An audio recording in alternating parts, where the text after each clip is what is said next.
महान योद्धा और समाज सुधारक परशुराम भगवान विष्णु के दशावतारों में से एक माने जाने वाले भगवान परशुराम के साथ भी कुछ अद्भुत हुआ माना जाता है।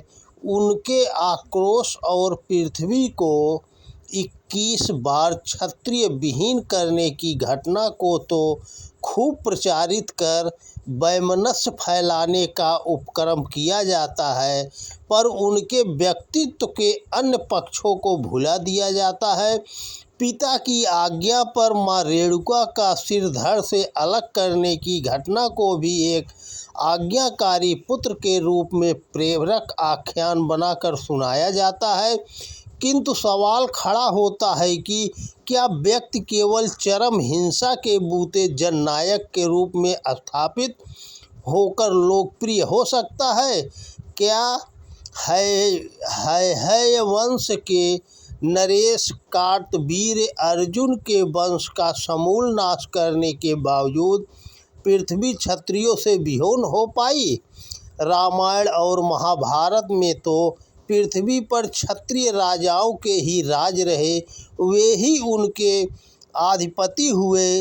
इक्ष्वाकु वंश के मर्यादा पुरुषोत्तर राम को आशीर्वाद देने वाले कौरव नरेश धृतराष्ट्र को पांडवों से संधि करने की सलाह देने वाले और सूत पुत्र कर्ण को ब्रह्मास्त्र की दीक्षा देने वाले परशुराम ही थे। ये सब क्षत्रिय थे। इस रूप में विवेचन किया जाए तो भगवान परशुराम क्षत्रियों के शत्रु नहीं बल्कि शुभ चिंतक ही थे। वास्तविकता में भगवान परशुराम आतताई शासकों के प्रबल विरोधी थे। पौराणिक आख्यानों का विश्लेषण किया जाए तो समाज सुधार और जनता को स्वावलंबन से जोड़ने में भगवान परशुराम की अहम भूमिका अंतर्निहित है। केरल, कच्छ और कोंकण क्षेत्रों में जहां परशुराम ने समुद्र में डूबी खेती योग्य भूमि निकालने की तकनीकी सुझाई, तो वहीं अपने परशु का उपयोग कर जंगलों को साफ कर भूमि को कृषि योग्य बनाने का दायित्व भी निभाया। इन्हीं परशुराम ने हेय माने जाने वाले दरिद्र नारायणों को शिक्षित व दीक्षित कर विप्र बनाया, उन्हें यज्ञोपवीत संस्कार से जोड़ा और उस समय जो दुराचारी व आचरणहीन थे उनका सामाजिक बहिष्कार किया। परशुराम के अंत्योदय के प्रकल्प अनूठे व अनुकरणीय है। आज के दौर में उन्हें प्रेरणा स्वरूप रेखांकित किए जाने की जरूरत है। पौराणिक आख्यानों के अनुसार जमदग्नि पुत्र परशुराम का जन्म हरिश्चंद्र कालीन विश्वामित्र से 1-2 पीढ़ी बाद का माना जाता है। यह समय प्राचीन संस्कृत ग्रंथों में अष्टादश परिवर्तन युग के नाम से जाना गया है, अर्थात यह 7500 विक्रम पूर्व का समय ऐसे संक्रमण काल के रूप में ज्ञात है जिसे परिवर्तन का युग माना गया। इस समय क्षत्रियों की शाखाएं 2 कुलों में विभाजित हुई, एक सूर्य वंश और दूसरा चंद्रवंश। चंद्रवंशी पूरे भारतवर्ष में छाए हुए थे और उनका प्रताप चरमोत्कर्ष पर था। है अर्जुन वंश चंद्रवंशी था। महिष्मती नरेश कार्तवीर्य अर्जुन इसी कुल के वंशज थे। भृगु ऋषि इसी वंश के राजगुरु थे। जमदग्नि राजगुरु परंपरा का निर्वाह कार्तवीर्य अर्जुन के दरबार में कर रहे थे, किंतु अनीतियों का विरोध करने के कारण कार्तवीर्य अर्जुन और जमदग्नि में मतभेद हो गए। परिणाम स्वरूप जमदग्नि महिष्मती राज्य छोड़कर चले गए। इस गतिविधि से रुष्ट होकर सहस्त्रबाहु कार्तवीर अर्जुन आखेट का बहाना करके अनायास जमदग्नि के आश्रम में सेना सहित पहुंच गया। ऋषि जमदग्नि ने अतिथि सत्कार किया, लेकिन स्वेच्छाचारी और युद्धोन्मादी अर्जुन ने प्रतिहिंसा स्वरूप जमदग्नि की हत्या कर दी। उसने पूरा आश्रम उजाड़ दिया और ऋषि की प्रिय कामधेनु गाय को छीन कर ले गया। आश्रम के अनेक ब्राह्मणों ने कान्यकुब्ज के राजा गाधी के राज में शरण ली। परशुराम जब यात्रा से लौटे तो इस घटना से कुपित व क्रोधित होकर उन्हें है वंश के विनाश का संकल्प लिया और इस हेतु पूरी सामरिक राजनीति को अंजाम दिया। परशुराम ने 2 वर्ष तक लगातार ऐसे सूर्यवंशी और यादववंशी राज्यों की यात्राएं की जो हैहद चंद्रवंशियों के प्रबल विरोधी थे। नेतृत्व दक्षता के कारण परशुराम को ज़्यादातर चंद्रवंशियों ने समर्थन दिया। उन्होंने अपनी सेनाएं और शस्त्र परशुराम की अगुवाई में छोड़ महायुद्ध की पृष्ठभूमि तैयार की।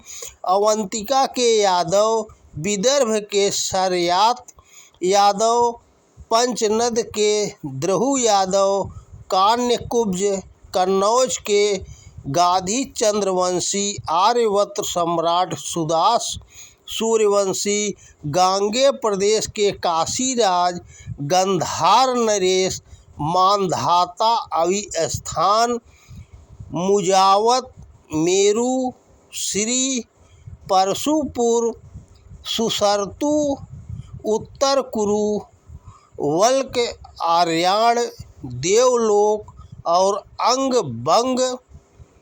बिहार के संथाल परगना से बंगाल व असम तक के राजाओं ने परशुराम का नेतृत्व स्वीकारते हुए इस महायुद्ध में भागीदारी की। शेष रह गई जातियां चेदी, नरेश, कौशिक यादव, रेवत, तुर्वसु, अनूप, रोचमान इत्यादि कार्तवीर अर्जुन की ओर से लड़ी।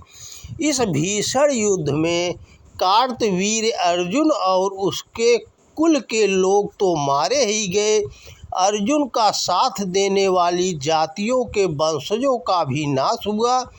भरतखंड के इस महायुद्ध में परशुराम ने अहंकारी व उन्मत्त क्षत्रिय राजाओं का अंत कर लोहित क्षेत्र अर्थात अरुणाचल पहुंचकर ब्रह्मपुत्र नदी में अपना फरसा धोया।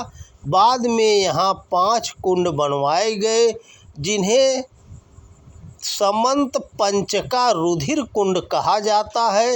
ये कुंड आज भी अस्तित्व में है। इन्हीं कुंडों में भृगुकुलभूषण परशुराम ने युद्ध में हताहत हुए भृगु व सूर्यवंशियों का तर्पण किया। इस विश्व युद्ध का समय 7200 विक्रम संवत पूर्व माना जाता है, जिसे 19वां युग कहा गया है। इस युद्ध के बाद परशुराम ने समाज सुधार व कृषि के प्रकल्प अपने हाथ में लिए। उन्होंने केरल, कोंकण, मालाबार और कच्छ क्षेत्र में समुद्र में डूबी कृषि योग्य भूमि को बाहर निकाला था। इस समय कश्यप ऋषि और इंद्र समुद्री पानी को बाहर निकालने की तकनीक में निपुण थे। अगस्त को समुद्र का पानी पी जाने वाले ऋषि और इंद्र को जल का देवता इसीलिए माना जाता है। परशुराम ने इस क्षेत्र में अपने परशु का उपयोग रचनात्मक कार्य के लिए किया, उपजाऊ कृषि भूमि तैयार की। परशुराम ने शूद्रों को भी शिक्षित व दीक्षित कर जनेऊ धारण कराए और अक्षय तृतीया के दिन एक साथ हजारों युवक युवतियों को परिणय सूत्र में बांधा। परशुराम द्वारा अक्षय तृतीया के दिन सामूहिक विवाह किए जाने के कारण ही इस दिन को परिणय बंधन के लिए बिना किसी मुहूर्त के शुभ मुहूर्त माना जाता है। दक्षिण भारत देश का वह क्षेत्र है जहाँ परशुराम के सबसे ज़्यादा मंदिर मिलते हैं और उनके अनुयायी उन्हें भगवान के रूप में पूजते हैं। इस प्रकार भगवान परशुराम ने अनीति का अंत किया और धरती में जीवन योग कृषि भूमि का निर्माण किया। तो दोस्तों नमस्कार, वीडियो पसंद आए तो ज़्यादा से ज़्यादा शेयर करें। जय श्री कृष्णा, राधे राधे।